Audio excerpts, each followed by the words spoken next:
It had so much potential, but they took that potential and shoved it full of like 3 different plot points. Let's talk about BeetleJuice BeetleJuice.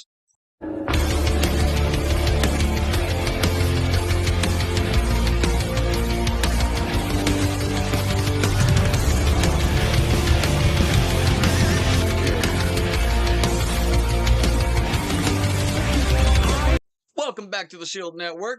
I am your host, Bad News Harris, and today, ugh, yeah. So, yesterday, my wife and I went to go see BeetleJuice BeetleJuice.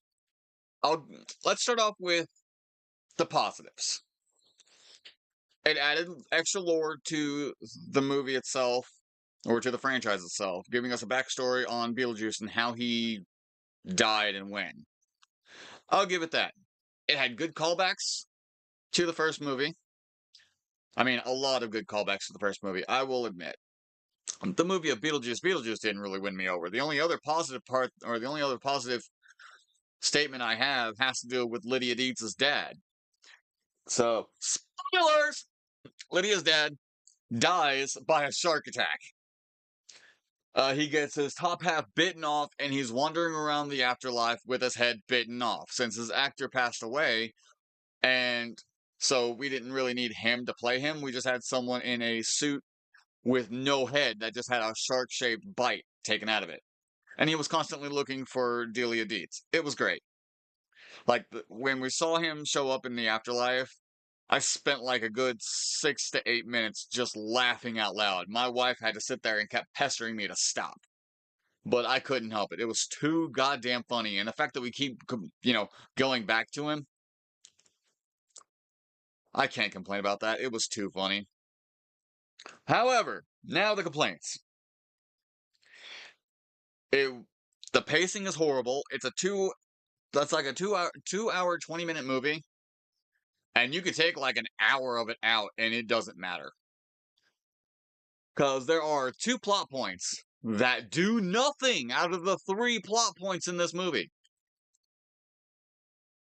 Because we start off with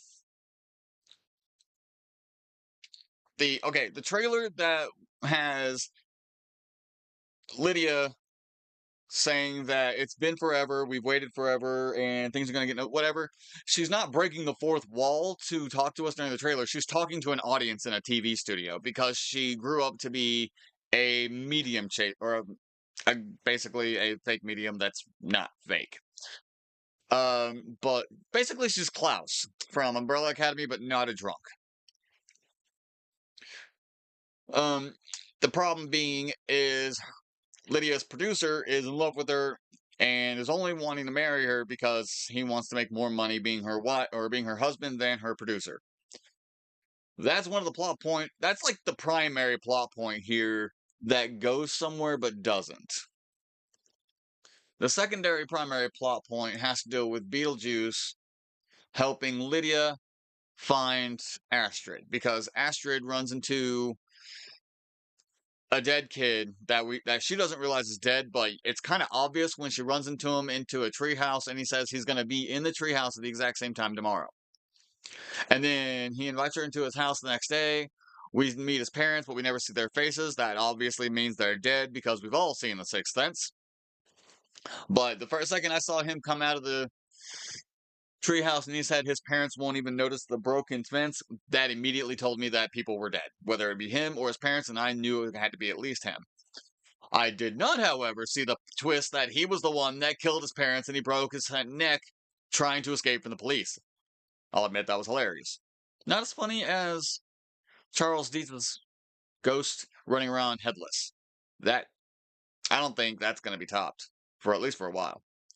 But when Astrid comes over to his house, he shows her the book of the recently deceased because all recently deceased people get a copy of it so they know how to navigate their afterlife. He tricks her into going into the afterlife with him so they can swap souls and she stays behind. That's the primary plot point of the movie. That's what we need Beetlejuice for. I get it. But we're also introduced to Willem Dafoe. as a dead actor who died on scene or died on set because he was too much of a badass to not do his own stunts. I can respect that. Willem Dafoe does all of his own stunts, so that's cool. The practical effects or the practical makeup to it though looks fucking stupid because it looks like they just planked a plastic skull onto his head, and I don't know. It looks like something you'd see in Sharknado, or something that the producer of Sharknado would do. Neither here nor there. His entire character is policing the afterlife, and it goes nowhere. We see him multiple times. Each scene that he's in is funny for a Willem Dafoe scene, but it's just not funny for the movie. It just doesn't make sense. And then we've got Beetlejuice's wife, who Danny DeVito, of all fucking people I didn't expect to be in this movie. His ghost is cleaning the afterlife's storeroom, and he accidentally bumps down a bunch of crates with Beetlejuice's dismembered ex-wife. So she pulls herself together, not stitches herself, I'm sorry, she staples herself back together. That was fucking hardcore badass, not gonna lie. But then she just ends up being a soul sucker. I'm sorry, you're in the afterlife and all of your physical beings are technically ghosts and souls. They're not physical beings, so none of that made sense to me. She can absorb the soul, I'll take that, but the bodies, quote unquote, would shrivel and shrink into a little square and drop like a little rubber suit. Just absorb the entire fucking body and leave no evidence behind, because again, you're in the afterlife. There are no physical bodies here. These are just visual manifestations. But I digress. She does this to quite a few people in the movie, quite a few ghosts in the movie. And it just doesn't do anything. It doesn't make her stronger. It doesn't make her more of a threat. She never interacts with Beetlejuice and the main characters until the final scene, the literal final scene. And then I'm going to pause that part right there because I'm going to come back around to one of the other pointless plot points. And that's going back to Lydia's producer slash fiance. Because he tries to get her, he tries to swindle her into marrying him on Halloween night at midnight. But he's not really a villain of any sort. He's just a jackass who wanted more money. And he ends up getting dealt with the same way as Dolores, who was Beetlejuice's ex-wife. I'll put a pin in that and put it with Dolores for just a moment, because now we're going to go back to the primary plot point that this movie really only had to deal with, only should have really dealt with. And that is the kid that Astrid ran into. I can't remember his name, but he tricks her into trading souls with him, and the point of it is they have to find him and keep him from getting his death passport stamped for approval to allow him back into the physical world. They find out about this. I can't remember how, but Lydia goes nuts, goes into the attic to calls on Beetlejuice to help her find him. I get it. Then we get the whole Beetlejuice marriage contract thing again because he needs to have an incentive. So of course we've got that again. Gonna pin here, go to the side. Catherine O'Hara dies. That's Lydia's mom. And she dies in a very amusing way. And it's easy to tell that she's gonna die when she and Astrid are talking about what's going on, because she orders a box of 2 defanged snakes from across the ocean. And what she wants to do is she wants to use them as tokens of respect as like a seance ritual thingy at her husband's gravesite. So what she does is she sets the whole thing up next to his funeral, which she designs shaped like a shark fin. It's fucking hilarious. And she takes the snakes, who she believed were defanged, she said were defanged, But when she starts lifting them up and we see the snakes from behind their heads and they start opening, you can see their fangs go. And we're like, oh, this is about to happen. And that's exactly what happens. They go, and she's just like, and then drops. We never see the snakes again, and she immediately wakes up in the afterlife going full Karen. I thought defanged snakes, I shouldn't be here. Somebody made a mistake. Is there someone I could speak to that can help me? Oh, it was great. Long story short on that, she runs into BeetleJuice. Uh, he helps her find Lydia's dad, pinning that down. Going back to the Astrid soul swap situation, Astrid is being led by the guards of the afterlife to a soul train, which is led by the guy from Soul Train, which is hilarious, and cast members, dead cast members of Soul Train. They throw Astrid into the train. People start dancing on board, and Lydia, while running through the afterlife, ends up passing the train station. So she runs in, get passes everybody, and barely pulls Astrid out of the subway before it closes and moves on. Then Lydia's like, we've got to find the kid before. No, Lydia's like, we got to get you out of here. Astrid says, I can't leave because I accidentally swapped souls with this guy. We got to get him, or we got to get my soul back first. Beetlejuice is like, yeah, we got to do that first, blah, blah, blah. They go looking for him. They find him just before he gets his, or just as he gets his passport stamped. And he's like, sorry, too late. And then turns around and we see that it was Beetlejuice that stamped the wrong stamp onto the passport. And it's like, uh, sorry, not sorry, motherfucker, whatever. I don't remember what it says. You'll see it when you watch the movie. It's still funny. And how does he end up? I think he's the one that they end up shoving onto a subway or something along those lines. I actually can't remember what happens to this dude. He he is the primary plot point, and I do not remember what happened. But it doesn't matter because that's the literal last scene that he's in. I'm pretty sure he just gets a trap door into hell or something like that. It's whatever. We don't see him after we literally do not see him after the scene, and the movie still got 30 minutes to go.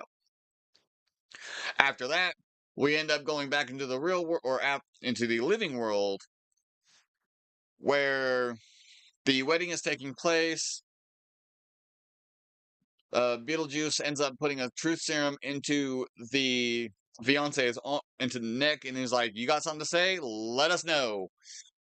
And he's just like, "I don't really love you. I only wanted to marry you because I thought I'd get more money by being your husband than your producer." Blah blah blah. Blah. You get the idea. I never thought your gifts were real. I always thought they were bullshit. All that kind of shit. And the movie ends. First things first is there's obviously the musical dance scene like the last Beetlejuice had. And the movie concludes with Astrid breaking out of, well, once the mesmeration of the dance scene is done, Astrid grabs the book of a recently deceased.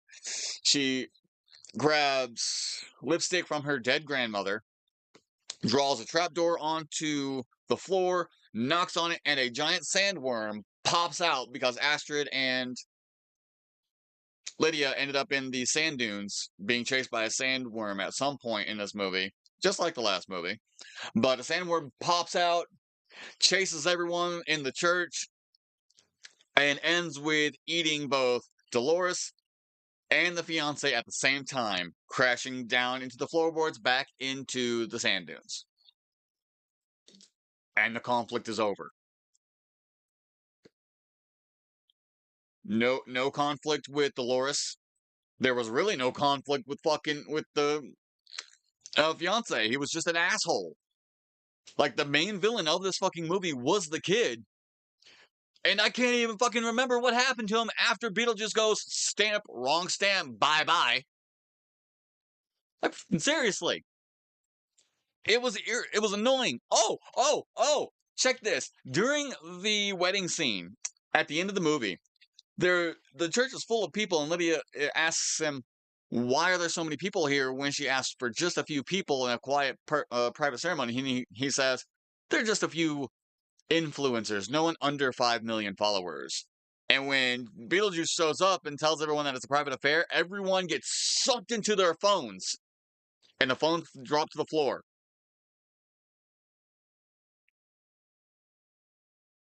And after Beetlejuice is returned to the dead, because his contract with Lydia was null and void by bringing her into the afterlife illegally, so he didn't get to marry her, he pops out of existence again. The influencers never get released from their phones. They stay gone. So a church full of influencers that had more than 5 million followers apiece just disappeared, and it's never followed up on. They don't get released. We don't hear anything about them. We don't see them again. Like the scene cuts away from the church to a small small time jump forward to Lydia and Astrid going into, I think it's a Halloween party or something, and Astrid sees a guy, like they meet eyes. Next scene is another cutscene to the future of Astrid and the guy getting married, and after that is another cutscene to Astrid and Lydia being in a hospital room with Astrid giving birth to a baby Beetlejuice. The Beetlejuice pops out of her stomach, kills. I think she kills he kills the doctor nurse thing. Crawls up the wall, crawls on the ceiling, then drops back onto her lap and goes, and cuts to a scene of Lydia waking up in bed at night and says, "What was that?" And then behind her, Beetlejuice sits up in bed and goes, "I don't know. It was weird, wasn't it?" And then, like, Lydia wakes up again in an empty bed. So she's still being haunted by Beetlejuice, opening or leaving the opening for BeetleJuice, BeetleJuice, BeetleJuice, which we know is where it's going. But the Astrid situation apparently was all a dream. So there was no time jump technically. But with that, actually, we don't know what happens with Astrid. From that point, it cuts from the church scene into the dream sequence that we didn't know was a dream sequence. And then after that, it goes into cut. The movie's over. There's no end credit scene. There's no mid credit scene. There's some amusing stuff during the beginning of the credits, but that's it. Nothing's nothing fantastic. The Dolores plotline could have been taken out, and nothing would have changed. We didn't even need a backstory for Beetlejuice, but we could have used her only in that backstory, and it still wouldn't have changed anything. And as a matter of fact, if we just took out the Dolores thing, we never would have had the backstory, because that's the only reason he tells the backstory is because she escapes. The fiance thing, that was fucking stupid. We could have resolved that just before or just after, or hell, in between the primary conflict. So that could have shortened things up by about 15 minutes. The Willem Dafoe scenes, there were only like 4 to 5 scenes of him being in it, about 5 to 6 minutes apiece. Could have cut those, and the movie would have made no difference because he only has really one interaction with Beetlejuice. And again, we could take that scene out because it has to deal with Dolores, and it doesn't change the movie. It actually shrinks the movie from 2 hours and 20 minutes to about an hour and a half. And then, again, the primary plot, or the primary conflict was with the ghost dude that Astrid comes across. And the movie could easily end right after he gets wrong stamped. And that's it. I mean, there really wasn't too much to do with this movie. It just felt like the writers couldn't decide on which singular plot point to put in, so they threw in 3 to 4 of them. And most of them don't even end up going anywhere. Literally, the fiance thing sure goes and has full circle, but I mean, shit, that could have been resolved in the middle of the primary conflict with the other dude or with the kid, like the ghost kid. And then the ghost kid thing, I mean, again, that's like an hour and 45 minutes into the movie. It didn't need to happen. Well, it didn't need to continue after that. But I mean, oh, I'm sorry. I promised the one. I didn't promise the one satisfying part of the movie. There is, however, one satisfying conclusion in the movie, and that's the end of the movie that I said is beginning of the credit stuff, and that's Lydia's dad finally making his way to the subway or to the Soul Train, and just before he gets on, Lydia's mom finally finds him, calls out to him, and they reunite in the afterlife. It was the only part of the movie I actually enjoyed, were those two finding each other or one another finally, because they had their happily never after. It didn't even have to be to like living, but they got to be together for eternity, just like the couple from the first movie.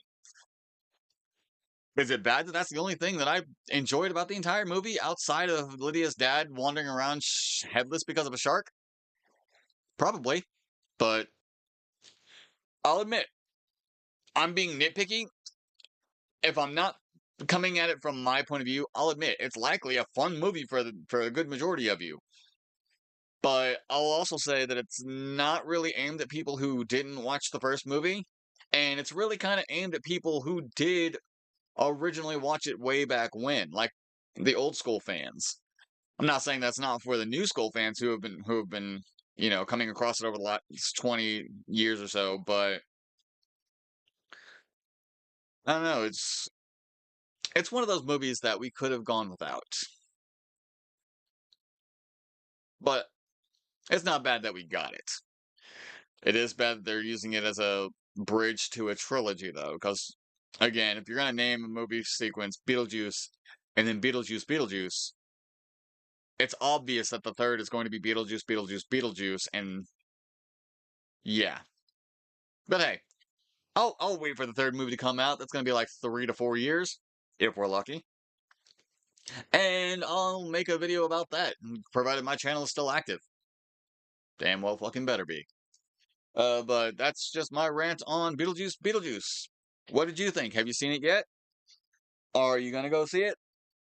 What were your opinions? Did you like it? Did you dislike it? Did you like the Easter eggs from the first movie? Give me all of it down in the comments below. Remember to like, share, subscribe, ring the bell, and I will see you guys in the next video. Bad News Harris out.